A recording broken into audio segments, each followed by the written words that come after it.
నమస్కారం అమరావతి న్యూస్ కి స్వాగతం. ఈనాటి వార్తా విశేషాలు. జటిలమైన వ్యవసాయ సమస్యని పరిష్కరించడానికి 5 సూత్రాలు అమలు చేస్తున్నామని ముఖ్యమంత్రి నారా చంద్రబాబు నాయుడు వ్యాఖ్యానించారు. ఇందులో భాగంగానే నీటి భద్రత కల్పించాలని భావించామని పేర్కొన్నారు.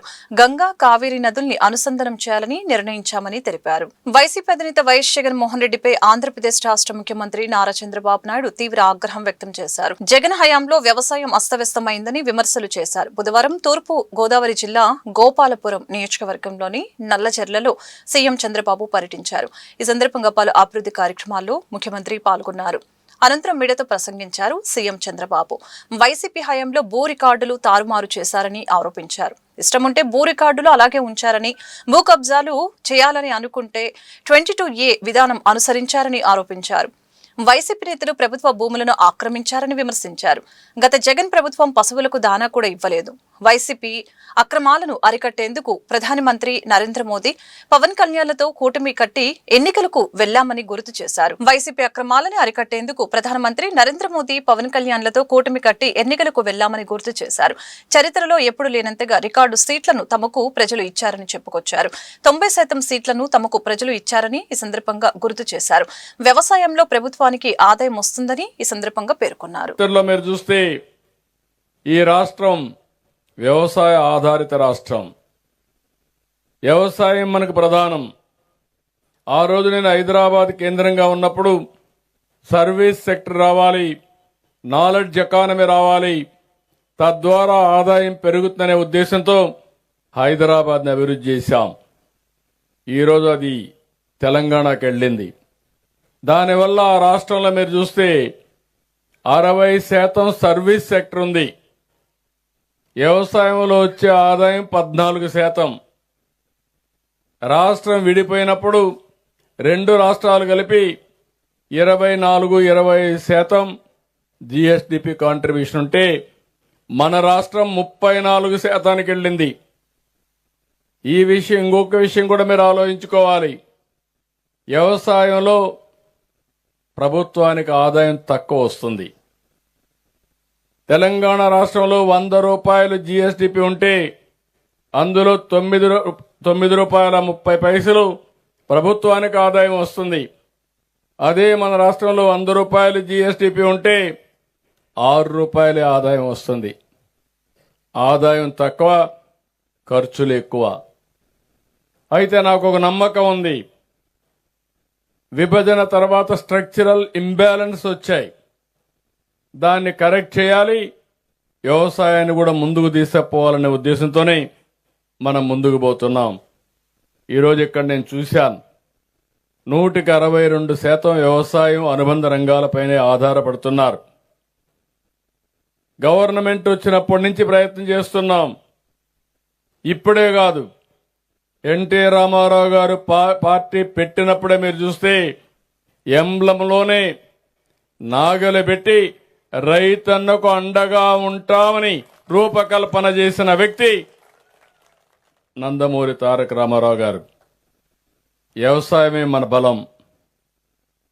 అదే సమయంలో వ్యవసాయంలో అనేక సవాళ్లు వస్తున్నాయి. ఇంకొక పక్క మీరు ఒకసారి చూస్తే, నేను ఈరోజు ఇక్కడ మీ దగ్గర పొలంలో కూర్చొని మాట్లాడుతున్నానంటే, రాజధాని అమరావతిలో 30% గ్రీనరీకి అధిక ప్రాధాన్యతనిస్తున్నామని ఏపీ మంత్రి నారాయణ తెలిపారు. 133.3 కిలోమీటర్ల పరిధిలో ప్లాంటేషన్ ప్రణాళిక రూపొందించినట్లు ఆయన వివరించారు. అమరావతిలో నిర్వహించిన మీడియా సమావేశంలో మంత్రి మాట్లాడారు. రాజధాని పరిధిలోని వివిధ ప్రాంతాల్లో పార్కుల అభివృద్ధికి చర్యలు చేపడుతున్నాం. శాఖమూరు, కృష్ణాయపాలెం, నీరుకొండలో గ్రీన్ అండ్ బ్లూ కాన్సెప్ట్ కి ప్రణాళిక రూపొందించాం. జనవరి నెలాఖరు నాటికి టెండర్ల ప్రక్రియ పూర్తి చేస్తాం. సీజన్ లో వచ్చే ఫ్లవర్స్ ప్రకారం బ్యూటిఫికేషన్ ఉంటుంది. 22 రోజుల్లో 2 వైపులా బఫర్ జోన్ లో గ్రీనరీ అభివృద్ధి జరుగుతుంది. రాజధాని రైతుల సమస్యల్ని ఒక్కొక్కటిగా పరిష్కరిస్తున్నాం. 29 గ్రామాల పరిధిలో భూ సమీకరణకు రైతులకు ఇవ్వాల్టికి విజ్ఞప్తి చేస్తున్నాం. రైతులు ముందుకు రాకుంటే భూ సేకరణకు వెళ్తాం. సిఆర్డీఏ కార్యాలయంలోని రైతుల కోసం ప్రత్యేక సెల్ ఏర్పాటు చేస్తామని నారాయణ తెలిపారు. అమరావతి క్యాపిటల్ సిటీ ఏదైతే 217 చదరపు కిలోమీటర్ ఏరియా ఉందో దాంట్లో గ్రీన్ అండ్ బ్లూ కి ముఖ్యమంత్రి గారు హై ప్రయారిటీ ఇచ్చి ఆల్మోస్ట్ 30% ఏరియాని గ్రీన్ అండ్ బ్లూగా పెట్టారు. 640 కిలోమీటర్ లెంత్ లో ట్రంక్ రోడ్స్ బ్యూటిఫికేషన్ ప్లాన్ చేశారు. 1244 కిలోమీటర్ లెంత్ లో ఎల్పిఎస్ రోడ్లలో బోత్ సైడ్స్ ప్లాన్ చేశారు. ప్రతి రోడ్లోనూ ఒక type of flower site. 450 kilometre length లో సెంట్రల్ మీడియాలో యాక్చువల్ గా బ్యూటిఫికేషన్ కి ప్లాంటేషన్ ప్లాన్ చేశారు. 133.3 కిలోమీటర్ లెంత్ లో బఫర్ జోన్స్ లో 22 రోడ్స్ లో ప్లాంటేషన్ ప్లాన్ చేశారు. ఇవి కాకుండా గ్రీనరీ డెవలప్ చేయడానికి పబ్లిక్ రిక్రియేషన్ పార్క్స్ అని 190 ఎకరాలతో శాఖమూరు పార్క్ డెవలప్ చేస్తున్నారు. అదేవిధంగా మల్కాపురం దగ్గర 21 ఏకర్స్ తో మరొక రిక్రియేషన్ పార్క్ డెవలప్ చేస్తున్నారు. అది కాకుండా లంగ్ స్పేస్ పార్క్ అని 31 ఎకరాలతో అనంతవరం దగ్గర, బయోడైవర్సిటీ పార్కు 200 ఎకరాలతో కొరగల్లు దగ్గర, ఎల్పిఎస్ పార్కులు అంటే లేఅవుట్స్ ఏదైతే ఉన్నాయో ఆ లేఅవుట్స్ లో 497 పార్కులు డెవలప్ చేస్తున్నారు. Kondaveeti Vagu, Palavagu, gravity canal 96.6 kilometre length లో ఆ యొక్క canals both sides greenery develop చేయడానికి నిర్ణయించారు. కృష్ణాయపాడెంలో 71 ఎకరాలు, నీరుకొండలో 158 ఎకరాలతో రిజర్వాయర్స్, దాని యొక్క బ్యూటిఫికేషన్. శేఖమూరు పార్క్ లో అమ్యూజ్మెంట్ పార్క్ డెవలప్ చేయడానికి 30 ఎకరాలు, ఒక 50 ఎకరాల్లో ఒక రిజర్వాయర్ ప్లాన్ చేశారు. దాంట్లో boating dock, musical fountain, iconic bridge. అదేవిధంగా ఎకో రిసార్ట్ అని 10 ఏకర్స్, దాంట్లో ఒక కన్వెన్షన్ హాల్, తర్వాత హెల్త్ స్పా, రెస్టారెంట్స్, ఒక 48 కాటేజెస్, బోటింగ్. ఇది ఎకో రెస్టారెంట్. అడ్వెంచర్ పార్క్ ఒక 15 ఏకర్స్ పెట్టారు. పబ్లిక్ పార్క్ 30 ఏకర్స్ లో cycling, walking, kids play, viewing towers, viewing dock, musical fountain, boating dock, nursery, glass dome ఉండేటట్టుగా ఒక పెద్ద నర్సరీ యాక్చువల్ గాను. దాంట్లో theme parks, display and shopping, అందులో మళ్ళా కిడ్స్ ప్లే ఏరియా, మళ్ళా 4 గ్రీన్ హౌసెస్. ఫ్లవర్ పార్క్ అని ఎక్స్క్లూజివ్ గా ఒక 20 ఏకర్స్ యాక్చువల్ గా అలాట్ చేశారు. దాంట్లో 10 గార్డెన్స్ ఉంటాయి. జనవరి ఎండింగ్ లోపల వీటికి టెండర్లు పిలిచి ముందుకు పోవడం జరుగుతుంది. అమరావతి క్యాపిటల్ సిటీలో ఏదైతే ఆ రోజు 29,233 మంది రైతులకు యాక్చువల్ గా 69,421 ప్లాట్లు అలాట్ చేశాం. కేవలం 7,743 ప్లాట్లు రిజిస్టర్ చేసుకోవాలా, వాళ్ళకి ఫోన్లు చేసుకోవడం చెప్తున్నాం. సిపిఎం నేత పెంచలేను హత్య చేసిన నిందితులకి కఠిన శిక్ష పడేలాగా బాధ్యత తీసుకుంటానని నెల్లూరు రూరల్ ఎమ్మెల్యే కోటంరెడ్డి శ్రీధర్ రెడ్డి అన్నారు. గంజాయి మాఫియాకు బలైన పెంచలయ్య కుటుంబ సభ్యులను కోటంరెడ్డి పరామర్శించి 10 లక్షల రూపాయల ఆర్థిక సాయాన్ని అందజేశారు. పెంచలయ్య 2 కుమారుల్ని చదివించే బాధ్యతను తమ కుమార్తెలు, అల్లుళ్లు తీసుకుంటున్నారని తెలియజేశారు. ఆర్టీటీ కాలనీకి త్వరలోనే 50 లక్షల రూపాయలు కేటాయించి మరింత అభివృద్ధి చేస్తామని తెలిపారు. ప్రభుత్వంతో మాట్లాడి పెంచలయ్య విగ్రహాన్ని ఆర్టీటీ కాలనీలో ఏర్పాటు చేసేందుకు కృషి చేస్తారని అన్నారు. పెంచలయ్య గారిని మన ప్రాణాలతో తీసుకురాలేం. పెంచలయ్య గారి ప్రాణాలతో తీసుకురావటం మన చేతుల్లో లేదు, దురదృష్టం. కానీ 3 అంశాల మీద ప్రతి ఒక్కరు దృష్టి పెట్టాలా. ఒకటి, పెంచలయ్య గారిని దారుణంగా చంపినటువంటి వ్యక్తులకి కఠినంగా శిక్షలు పడాలా. ఆ కఠిన శిక్షలు ఎంత కఠినంగా ఉండాలంటే, మరోసారి ఈ గంజాయి బ్యాచ్ ఇలాంటి చర్యలకు పాల్పడాలంటే గడగడ గడగడ గడగడ ఉడికే విధంగా ఈ గంజాయి బ్యాచ్ ఊరును వదిలి వెళ్లే విధంగా, మళ్లీ జీవితంలో గంజాయిని ప్రోత్సహించకుండా చేసే విధంగా ఆ యొక్క పెంచలయ్య గారి హంతకులకి కఠిన శిక్షలు పడాలా. ఆ బాధ్యత నేను తీసుకుంటున్నా. పెంచలయ్య గారు ప్రాణాలతో మన మధ్య లేకున్నా ఆ యొక్క గంజాయికి వ్యతిరేకంగా ఆ పోరాటాన్ని మరింత ముందుకు తీసుకెళ్లాల్సిన బాధ్యత అందరి మీద ఉంది. దానికి స్థానిక శాసనసభ్యుడిగా, మీ కోటంరెడ్డి శ్రీధర్ రెడ్డిగా అన్ని పార్టీలను కలుపుకుని, ప్రజా సంఘాలను కలుపుకుని, మేధావుల సహాయ సహకారాలతో, పోలీసుల సహాయ సహకారాలతో, ముఖ్యమంత్రి చంద్రబాబు నాయుడు గారి ఆశీస్సులతో ఆ యొక్క గంజాయికి వ్యతిరేకంగా ఒక పటిష్టమైన ఉద్యమాన్ని, ప్రజా ఉద్యమాన్ని నిర్వహించాల్సిన అవసరం ఉంది. ఆ బాధ్యత కూడా తీసుకుంటాను. పేదలకు ఆర్థిక ఇబ్బందుల్లో ఉన్న కుటుంబాలకు సీఎంఆర్ఎఫ్ అండగా నిలుస్తుందని ఎమ్మెల్యే ఏలూరి సాంబశివరావు తెలిపారు. బాపట్ల జిల్లా మార్టూరు మండలం ఇసుకదర్శిలోని పార్టీ క్యాంపు కార్యాలయంలో 63 మంది లబ్ధిదారులకు సీఎంఆర్ఎఫ్ చెక్కులను ఎమ్మెల్యే అందజేశారు. అభివృద్ధి సంక్షేమమే లక్ష్యంగా రాష్ట్రాన్ని సీఎం చంద్రబాబు పరుగులు పెట్టిస్తున్నారని ఎమ్మెల్యే తెలిపారు. వైసీపీ హయాంలో చంద్రబాబుపై పెట్టిన అక్రమ కేసుల్ని ఆధారాలు లేక కోర్టులు కొట్టేస్తూ ఉంటే జగన్ ముఠ వక్ర భాష్యలు చెప్తుందని మంత్రులు ధ్వజమెత్తారు. అవినీతి కేసులో 16 నెలలు జైల్లో ఉన్న జగన్ అందరినీ అలా చేయాలని అనుకుంటే చెల్లదని తేల్చి చెప్పారు. మద్యం దోపిడీ అంటే గుర్తొచ్చేది జగనేనని ఎద్దేవా చేశారు. జగన్ కు నిజాయితీ ఉంటే అవినీతి కేసుల్లో రోజువారీ విచారణకు సిబిఐ కోర్టుకు వెళ్లాలని హితో పలికారు.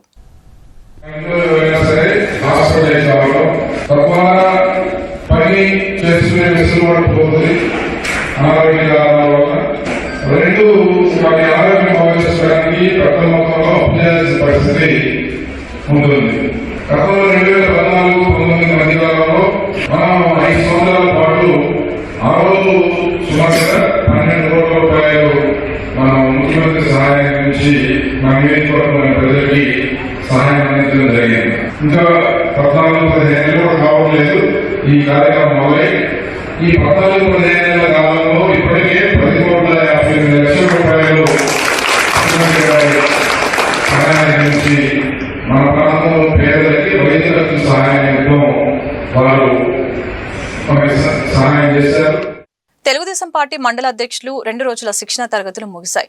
మంగళగిరిలోని చిడిపి కేంద్ర కార్యాలయంలో ఎన్టీఆర్ భవన్లో ఎమ్మెల్సీ వేపాడ చిరంజీవిరావు ఆధ్వర్యంలో నిర్వహించిన కార్యశాలలో సూపర్ 6 కార్యక్రమాలకు పార్టీ అందించే బీమా, సాధికారత, సామాజిక మాధ్యమాల వినియోగం, సాంకేతిక మై టీడీపీ యాప్ వినియోగంపై శిక్షణ ఇచ్చారు.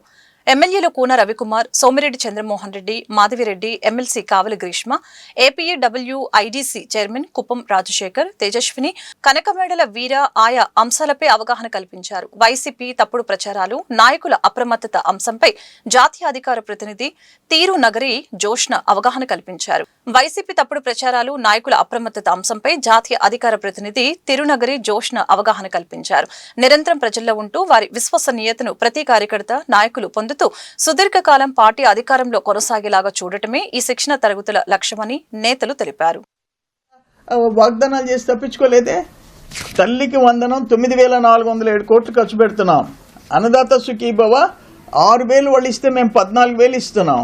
స్త్రీ శక్తి ఆర్టీసీ బస్సులకి సంవత్సరానికి 4,000 కోట్లు ఖర్చు అవుతుంది. దీపంకి గ్యాస్ ఇచ్చిన దానికి 2,600 కోట్లు ఖర్చు అవుతుంది. పెన్షన్లు దేశంలో నంబర్ 1 33,000 crores ఖర్చు పెడుతున్నాం. 33,000 కోట్లు. మీరు ఒక్కసారి చూసారంటే మనం 4,000, 4,000, 6,000 ఇస్తుంటే మహారాష్ట్ర 1,000 రూపాయలు వృద్ధాప్య పెన్షన్, వితంతువులకు 1,000, వికలాంగులకు 1,000. ఇక్కడ ఏపీలో 4,000, 4,000, వికలాంగులకు 6,000. కర్ణాటక 600, 600, 600. మీరు అది కానీ చూసారంటే పర్సంటేజ్ ఎంత పర్సంటేజ్కి పెన్షన్లు ఇస్తున్నారని కానీ చూసారంటే ఆశ్చర్యం. ఆంధ్రప్రదేశ్ 12.85%, జనాభాలో 12.85%, 4,000, 6,000 లెక్కన 32,000 కోట్లు ఇస్తుంటే కర్ణాటక 10.71%, మహారాష్ట్ర 2.8%, ప్రజలు ఉన్న జనాభాలో 2.85%. ఎక్కడన్నా ఉందా ఈ పరిస్థితి? మేము 87 నుంచి చూస్తున్నాం. మేము ట్రైనింగ్ అటెండ్ అయినాం శిక్షణా శిబిరాలకి. మేము ఆ శిక్షణా శిబిరాల్లో క్లాసులు తీసుకుంటున్నాం. పర్ఫెక్ట్గా జరిగిపోతుంది. Cadre oriented party Telugu Desam. సామాజికంగా, ఆర్థికంగా వెనుకబడి ఉన్న బోయ వాల్మీకులను ఎస్టీ జాబితాలో చేర్చాలని నంద్యాల ఎంపీ బైరెడ్డి కేంద్రాన్ని కోరారు. గత వైసీపీ ప్రభుత్వం బోయ వాల్మీకులను ఎస్టీ జాబితాలో చేర్చుతామని హామీ ఇచ్చి విస్మరించిందని లోక్సభలో విమర్శించారు. ఏపీకి పక్క రాష్ట్రమైన కర్ణాటకలో బోయ వాల్మీకులను ఎస్టీలుగా, కొన్ని రాష్ట్రాల్లో ఎస్సీలుగా కొనసాగుతూ ఉన్నారని వివరించారు. Our inscriptions talk about these mighty hunters. And their sole occupation was hunting, and now it is procurement of forest products and also agriculture. They are financially, economically and educationally backward. Ma'am, to remind us that these people were included in Criminal Tribal Act in 1871 out of stigma. And also in 1961, Deputy Registrar General of India has also mentioned that Boya community should be included in the ST list. And during 2017, under the leadership of our Honorable Chief Minister Nara Chandrababu Naidu Garu, the Legislative Assembly, Council and also Commission has passed a resolution unanimously to include them in ST list. Ma'am, when the neighboring states, because the previous YCP government, they have promised it and used them for political gains, and also it was a political gimmick they have paid. And when the neighboring states such as Karnataka enjoys ST status, while the other states and parts of few places enjoy SC status, why can't state of Andhra Pradesh enjoy this status because they are very backward community and are suffering in day-to-day life. And also, ma'am, I would request the government to introduce a bill and do justice, as this is not political. It is a matter of justice and also constitution equality. And I request the ministry and government to kindly do justice. ప్రపంచ దివ్యాంగుల దినోత్సవం గుంటూరు ఎన్టీఆర్ స్టేడియంలో బుధవారం ఘనంగా జరిగింది. దివ్యాంగుల శాఖ ఆధ్వర్యంలో జరిగిన ఈ వేడుకల్లో గుంటూరు పశ్చిమ ఎమ్మెల్యే గల్లా మాధవి, జిల్లా జాయింట్ కలెక్టర్ అశుతోష్ శ్రీవాత్సవ, రాష్ట్ర గ్రంథాలయ సంస్థ అధ్యక్షులు గోనుగుంట్ల కోటేశ్వరరావు, చైర్మన్ నారాయణ స్వామి పాల్గొన్నారు. ఈ సందర్భంగా దివ్యాంగులకు నిర్వహించిన క్రీడల పోటీలను వారు వీక్షించారు. అనంతరం జరిగిన సభా కార్యక్రమంలో శాసనసభ్యులు గల్లా మాధవి మాట్లాడారు. దివ్యాంగులు గొప్ప స్ఫూర్తి ప్రదాతలని తెలిపారు. దివ్యాంగులు సమాజంలో ఎవరికీ తీసిపోరని పేర్కొన్నారు. దివ్యాంగుల పట్ల సమాజానికి బాధ్యత ఉందని అన్నారు. డేగా మరి మనకి గుర్తింపుగాల్సిన రోజు ఈ రోజు మనకి బృందావన్ గార్డెన్స్ లో డిస్ట్రిక్ట్ వైజ్ గా కార్యక్రమాలను జరపడం, డిసేబుల్డ్ దివ్యాంగుల రోజుని చాలా జయప్రదంగా జాయింట్ కలెక్టర్ గారు, ఇతర నాయకులు, మన కోటేశ్వరరావు గారు, చైర్మన్ గారు, ఇలా అందరితో పాటుగా చక్కగా ఈ యొక్క కార్యక్రమాన్ని జయప్రదం చేయడం జరిగింది. అందరూ కూడా ముందు రోజు వివిధ స్పోర్ట్స్లో పార్టిసిపేట్ చేసి విన్ అవ్వడం జరిగింది. మరి అనేక నృత్య కార్యక్రమాలతో కూడా పిల్లలందరూ ప్రదర్శనలు అందించడం జరిగింది. వాళ్ళందరికీ కూడా శుభాకాంక్షలు. రానున్న రోజుల్లో వారి హక్కుల కోసం, వారి యొక్క అభ్యున్నతి కోసం, సమాజంలో ఇంకాస్త మరింత మెరుగైన జీవన విధానం కోసం ప్రజాప్రతినిధులందరం కూడా ప్రయత్నిస్తాము. మరి గౌరవ చంద్రబాబు నాయుడు గారి దృష్టికి అనేక అంశాలని వారి యొక్క గౌరవ మర్యాదల కోసం, మంచి జీవితం కోసం కొన్ని ప్రతిపాదనలు మేమందరం కూడా ఆలోచించడం జరిగింది. అవన్నీ కూడా ఆయన దృష్టికి తీసుకెళ్ళి రానున్న రోజుల్లో విభిన్న ప్రతిభావంతులు కూడా సమాజంలో ఒక భాగము, ఒక సముచిత స్థానం వాళ్ళకి ఎంతో అవసరము అన్న నేపథ్యంలో మేమందరం కూడా కృషి చేస్తాము అని ఈ సందర్భంగా తెలియదు. విజయవాడలో తుమ్మలపల్లి కళాక్షేత్రంలో సాయంత్రం చాలా ఘనంగా నిర్వహించబోతున్నారు. చంద్రబాబు నాయుడు గారికి రాష్ట్రంలోని విభిన్న ప్రతిభావంతుల తరపున నేను, అదేవిధంగా దివ్యాంగుల కార్పొరేషన్ చైర్మన్ అయినటువంటి నారాయణ స్వామి గారు, మేము ముఖ్యమంత్రి గారికి ధన్యవాదాలు తెలియజేస్తా ఉన్నాము. ఈ కార్యక్రమానికి చైర్మన్ గారు అయినటువంటి నారాయణ స్వామి గారు మన గుంటూరుకు రావటం నిజంగా నారాయణ స్వామి గారికి కూడా మేము అందరం గుంటూరులోని దివ్యాంగులందరి తరఫున వారికి శుభాకాంక్షలు తెలియజేస్తూ, వారు చైర్మన్ అయిన తర్వాత రాష్ట్రంలోని దివ్యాంగులందరికీ కూడా మోటరైజ్డ్ వాహనాలని నేను ఏదైతే గతంలో ఇచ్చామో అదేవిధంగా నారాయణ స్వామి గారు కూడా ఆ వాహనాల్ని ముఖ్యమంత్రి గారి చేతుల మీదుగా ఈరోజు ప్రారంభించడం మాకు ఎంతో ఆనందంగా ఉందని తెలియజేస్తూ, మరోసారి రాష్ట్రంలోని దివ్యాంగులందరికీ ప్రపంచ దివ్యాంగుల దినోత్సవ శుభాకాంక్షలు తెలియజేస్తున్నాం. వార్షికోత్సవాలకి ముఖ్య అతిథిగా ఇచ్చేసినటువంటి మన సీనియర్ నాయకుడు, విభిన్న ప్రతిభావంతుల నాయకుడు గొనుగుంట్ల కోటేశ్వరరావు అన్న గారికి, జిల్లా వ్యాప్తంగా వచ్చేసినటువంటి విభిన్న ప్రతిభావంతుల సోదరీమణులందరికీ ప్రపంచ విభిన్న ప్రతిభావంతుల శుభాకాంక్షలు తెలియజేస్తున్నాం. ఇవాళ రాష్ట్రంలో ఒక పండుగ వాతావరణం లాగుంది. గతంలో పరిపాలించినటువంటి ప్రభుత్వాలు 5 సంవత్సరాల్లో దివ్యాంగుల సమస్యలను పట్టించుకున్న నాదులు లేడు. అందులో భాగంగా ఈరోజు రాష్ట్ర ప్రభుత్వం లాంఛనప్రాయంగా సాయంకాలం 5 గంటలకు తుమ్మల కళాక్షేత్రం నందు రాష్ట్ర ముఖ్యమంత్రి వర్యులు చంద్రబాబు నాయుడు గారి నేతృత్వంలో దివ్యాంగులకు పండుగ వాతావరణంలో జరుపుకోవడం జరుగుతుంది. ఈ కూటమి ప్రభుత్వం, ముఖ్యమంత్రి చంద్రబాబు నాయుడు గారు, ఉప ముఖ్యమంత్రి పవన్ కళ్యాణ్ గారు, మన యువగలం రథసారథి గౌరవ మంత్రివర్యులు నారా లోకేష్ బాబు గారి నేతృత్వంలో రాష్ట్రంలో దివ్యాంగులు ఉన్నటువంటి సమస్యలను నేను అన్న సీనియర్ నాయకుడు కోటేశ్వరరావు గారి నేతృత్వంలో ఈరోజు సాయంకాలం రాష్ట్ర వ్యాప్తంగా దివ్యాంగ సోదరులు, దివ్యాంగ ఉద్యోగులు ఉన్నటువంటి సమస్యలను మా దృష్టికి తీసుకొచ్చారు. తమ ఉన్నటువంటి డిమాండ్లు మన ముఖ్యమంత్రి చంద్రబాబు నాయుడు గారి దృష్టికి తీసుకెళ్లి ఆ సమస్యలను పరిష్కరించే దిశగా పనిచేస్తామని పేదోడి బియ్యం పక్కదారి పట్టకుండా ప్రజా పంపిణీ వ్యవస్థను ప్రక్షాళన చేస్తామని గుంటూరు పశ్చిమ ఎమ్మెల్యే గల్లా మాధవి స్పష్టం చేశారు. ఈ దిశగా గుంటూరు పశ్చిమ నియోజకవర్గం పరిధిలో ఉన్న 90 రేషన్ డీలర్ల షాపులో సీసీ కెమెరాలు ఏర్పాటు చేయాలని జిల్లా అధికారుల్ని కోరారు. ప్రజాప్రతినిధుల పేర్లు చెప్పి బెదిరించే డీలర్లపై చర్యలు తీసుకోవాలని డిమాండ్ చేశారు. బుధవారం గుంటూరు పశ్చిమ ఎమ్మెల్యే గల్లా మాధవి, జిల్లా కలెక్టర్ తమీం అన్సారియా, జిల్లా జాయింట్ కలెక్టర్ అశుతోష్ శ్రీవాత్సవకు వినతి పత్రం అందజేశారు. ఈ మేరకు జిల్లా కలెక్టర్ కార్యాలయంలో ఎమ్మెల్యే మీడియాతో మాట్లాడారు. ప్రజా పంపిణీ వ్యవస్థ పారదర్శకంగా అమలు కావాలన్నది తమ లక్ష్యమని తెలిపారు. రేషన్ మాఫియాపై ఉక్కుపాదం మోపుతామని హెచ్చరించారు. రాష్ట్ర ముఖ్యమంత్రి చంద్రబాబు నాయుడు, ఉప ముఖ్యమంత్రి పవన్ కళ్యాణ్, మంత్రి నారా లోకేష్ స్ఫూర్తితో రేషన్ మాఫియాను కూకటి వేలతో పెకిలిస్తామని ప్రకటించారు. ఇందుకు జిల్లా కలెక్టర్, జాయింట్ కలెక్టర్ సానుకూలంగా స్పందించారు. బియ్యం సరిగ్గా ఇవ్వడం లేదు, మాకు డబ్బులు ఇస్తున్నారు, మేము ఉండే ప్రాంతం ఒకటైతే మాకు షాప్ ఉన్నది ఇంకొక చోట అని, లేదు అని అంటే స్టాక్ అనేది లేదు అని చెప్పి బ్యాక్ డోర్లో ఈ సరుకు అనేది అంతా బియ్యం అంతా కూడా రవాణా చేయడం, దొంగ రవాణా చేస్తున్నారు అని, ఇలా పలు అంశాల మీద మాకు కంప్లైంట్స్ రావడం వల్ల ఒక రివ్యూని ఏర్పాటు చేయడం జరిగింది. ఆ రివ్యూలో ప్రధానంగా మేము ఐడెంటిఫై చేసిన సమస్యలన్నీ గౌరవ ఎంఆర్ఓ గారు, అదేవిధంగా డీటీ గారి దృష్టికి తీసుకెళ్ళి అవన్నీ పొందుపరుస్తూ ఒక రిప్రజెంటేషన్ రెడీ చేయడం జరిగింది. ఆ రిప్రజెంటేషన్ని గౌరవ డిఎస్ఓ గారు, కమిషనర్ సివిల్ సప్లైస్ గారికి, అదేవిధంగా గౌరవ మినిస్టర్ గారికి కూడా అందజేయడం జరిగింది.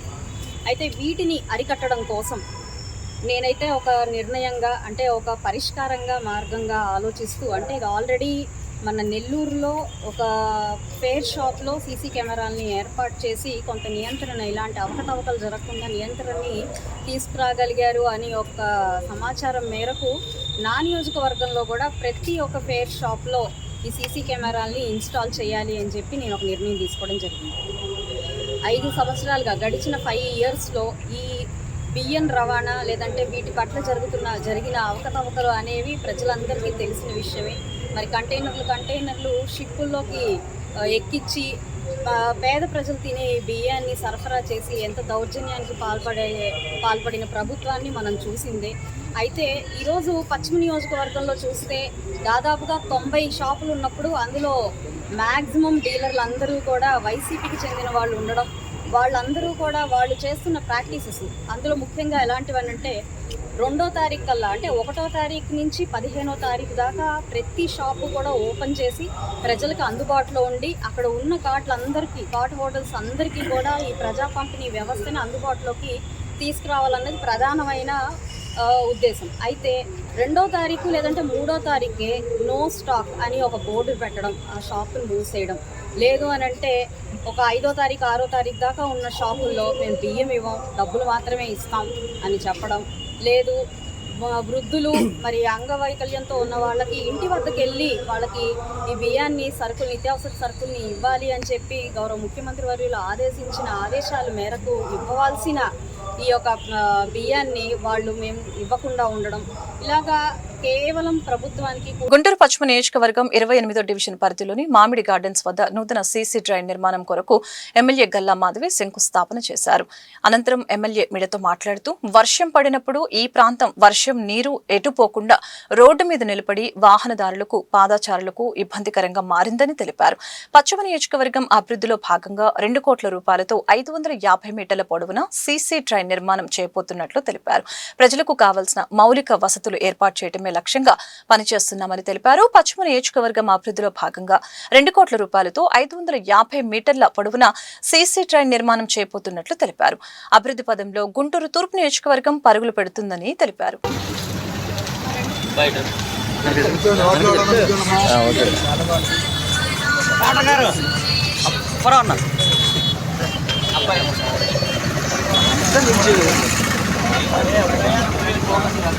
రోడ్ నుంచి నల్లకుంట ఆర్చ్ దాకా కూడా ఈరోజు డ్రైన్ వేసుకోవడం జరుగుతుందండి. అయితే ఈ డ్రైన్ 550 మీటర్ల డ్రైన్ని వేసుకుంటున్నాము.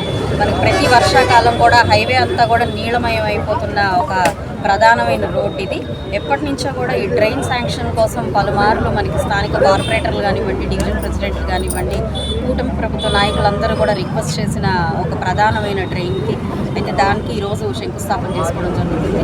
గతంలో R&B వాళ్ళు దీన్ని 3 అడుగుల విడ్త్తో 7 అడుగుల డెప్త్తో ఈ యొక్క డ్రైన్ని చేయడం జరిగింది. అయితే పైనుంచి వస్తున్న వాటర్కి ఈ యొక్క మెజర్మెంట్స్ సరిపోని పరిస్థితుల్లో మళ్ళీ దీనికి రీఎస్టిమేషన్స్ వేసి దాదాపుగా 2 కోట్ల రూపాయలని వెచ్చించి ఈ యొక్క 550 మీటర్ల డ్రైన్ని 7x7 మెజర్మెంట్స్తో ఈరోజు ఏర్పాటు చేసుకోవడం జరుగుతుంది.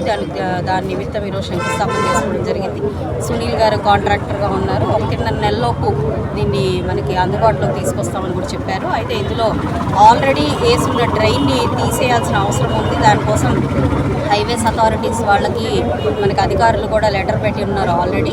ఈ డ్రైన్ స్టార్ట్ చేసే లోపు అది కూడా తీసేసి కంప్లీట్గా 1.5 మంత్లో ఈ డ్రైన్ని ప్రజలకు అందుబాటులో తీసుకొస్తారు అని చెప్పి మనకి అధికారులు చెప్పడం జరిగింది. ఏదేమైనప్పటికీ రానున్న వర్షాకాలంలో ఈ రోడ్ అంతా కూడా చాలా క్లియర్గా ఉండే ప్రయత్నం చేస్తూ ఉన్నారు. కాబట్టి ఈ కార్యక్రమానికి కూటమి నాయకులు, డివిజన్ ప్రెసిడెంట్లు, కార్పొరేటర్లు, ఇతర నాయకులందరూ కూడా విచ్చేసి ఆంధ్రప్రదేశ్ రాష్ట్ర నైపుణ్య అభివృద్ధి సంస్థ గుంటూరు జిల్లా మరియు తూర్పు శాసనసభ్యులు మహమ్మద్ నజీర్ ఆధ్వర్యంలో పొన్నూరు రోడ్లోని ఆంధ్ర ముస్లిం కాలేజ్లో మెగా జాబ్ మేళా నిర్వహించడం జరిగింది. ఈ మెగా జాబ్ మేళాలో ఎంపికైన అభ్యర్థులకు నియామక పత్రాలను ఎమ్మెల్యే నజీర్ అహ్మద్ చేతుల మీదుగా అందజేశారు. అనంతరం ఎమ్మెల్యే మీడియాతో మాట్లాడారు. ఈ మెగా జాబ్ మేళాలో 33 వివిధ కంపెనీల ప్రతినిధులు పాల్గొన్నారని తెలిపారు. 900 ఉద్యోగాలకి 1247 మంది నిరుద్యోగ యువకులు ఇంటర్వ్యూలకు హాజరయ్యారని చెప్పారు. వారిలో 518 మంది నిరుద్యోగులు వివిధ కంపెనీలలో సెలెక్ట్ అయ్యారని సంతోషం వ్యక్తం చేశారు. నిరుద్యోగులు ఇది తొలిమెట్టుగా భావించి తమ బంగారు భవిష్యత్తుకి బాటలు వేసుకోవాలని కోరారు. ముఖ్యమంత్రి చంద్రబాబు నాయుడు ఎన్నికల ముందు నిరుద్యోగ యువతకి ఇచ్చిన 20 లక్షల ఉద్యోగాల హామీలో భాగంగా తూర్పు నియోజకవర్గంలో ఈ మెగా జాబ్ మేళా నిర్వహించామని తెలిపారు. భవిష్యత్తులో తూర్పు నియోజకవర్గంలో మరెన్నో మెగా జాబ్ మేళాలను నిర్వహిస్తామని, వాటిని నిరుద్యోగులు సద్వినియోగం చేసుకోవాలని కోరారు. జాబ్ మేళా నిజంగా చాలా సంతోషమైనటువంటి కార్యక్రమం. ఎందుకంటే కష్టపడి చదువుకొని ఉద్యోగ అవకాశాల కోసం ఎదురు చూస్తున్నటువంటి యువతీ యువకులు ఈరోజు తమ ప్రాంతంలోనే, తమ నివసించేటువంటి ప్రాంతంలోనే పెద్ద పెద్ద కంపెనీలు వచ్చి జాబ్ మేళా పెట్టడం, దాంట్లో దాదాపు 516 మంది ఈరోజు 900 ఉద్యోగాల కోసం ఇంటర్వ్యూలను కండక్ట్ చేస్తే 516 మంది సెలెక్ట్ అయ్యారు. దాంట్లో మరీ ముఖ్యమైనటువంటి ఆనందకరమైనటువంటి విషయం ఏంటంటే పేటీఎం వాళ్ళు ఈరోజు ఒక 5 లక్షల ప్యాకేజ్తో ఒక యువకుడిని తీసుకోవడం జరిగింది. సైమల్టేనియస్లీ 4 లక్షలు, 3.5 లక్షలు ఇట్లా సంవత్సరానికి ప్యాకేజ్ తీసుకొని కొంతమందిని సెలెక్ట్ చేసుకోవడం జరిగింది. 33 కంపెనీలు దాదాపు 900 ఉద్యోగాల కోసం ఈరోజు ఈ ఇంటర్వ్యూస్ కండక్ట్ చేయడం, ముఖ్యంగా ఏపీ స్కిల్ డెవలప్మెంట్ కార్పొరేషన్ ఆఫీసర్గా ఉన్నటువంటి సోదరులు సంజీవరావు గారు, అలాగే పోలీస్ డిపార్ట్మెంట్, కార్పొరేషన్ వాళ్ళు, ముఖ్యంగా ఆంధ్ర ముస్లిం కాలేజ్ సంబంధించినటువంటి ప్రెసిడెంట్ గారు, సెక్రటరీ గారు అందరు సహకరించడంతో ఈరోజు పెద్ద ఎత్తున యువతీ యువకులు ఉద్యోగ అన్వేషణలో ఉన్నటువంటి వాళ్ళందరూ కూడా పార్టిసిపేట్ చేసుకొని వాళ్ళకి ఉద్యోగాలు తీసుకోవడం చాలా సంతోషం. దీనికి ముఖ్యంగా చంద్రబాబు నాయుడు గారు తలపెట్టినటువంటి ఏదైతే 20 లక్షల ఉద్యోగాల కల్పన అనేటువంటి ఆలోచనకు ఒక్కొక్క అడుగు ముందుకేసుకుంటూ ముందుకెళ్తా ఉన్నాం. అందులో భాగంగానే ఈరోజు గుంటూరు తూర్పు నియోజకవర్గంలో కండక్ట్ చేసినటువంటి జాబ్ మేళాకి బ్రహ్మాండమైనటువంటి స్పందన, అలాగే మరింత ఉత్సాహంగా, ఎందుకంటే ఇది మొదటి అడుగు. వాళ్ళు ఈ ఉద్యోగాలతోనో లేకపోతే ఈ జీతాలతోనే కాకుండా తప్పకుండా ఒక బ్రేక్ ఈవెన్గా దీన్ని భావిస్తూ తప్పకుండా ముందుకెళ్ళి ఇంకా మంచి మంచి ఉద్యోగాలు రాబోయేటువంటి 2-3 నెలల్లో మరొకసారి ఉద్యోగ మేళాను కండక్ట్ చేస్తాం. తప్పకుండా ప్రతి ఒక్కరు కూడా ఆ అవకాశాన్ని కూడా సద్వినియోగం చేసుకోవాలని చెప్పి తెలియజేస్తూ మరొకసారి సంజీవరావు గారికి, ఆఫీసర్ ఫర్ స్కిల్ డెవలప్మెంట్, అలాగే పోలీస్ డిపార్ట్మెంట్కి, మిగతా ఈ ప్రోగ్రాంలో ఈవెంట్లో ఈ వార్తలు ఇంతటితో సమాప్తం. మరొక బులెటిన్లో మళ్ళీ కలుద్దాం. నమస్కారం.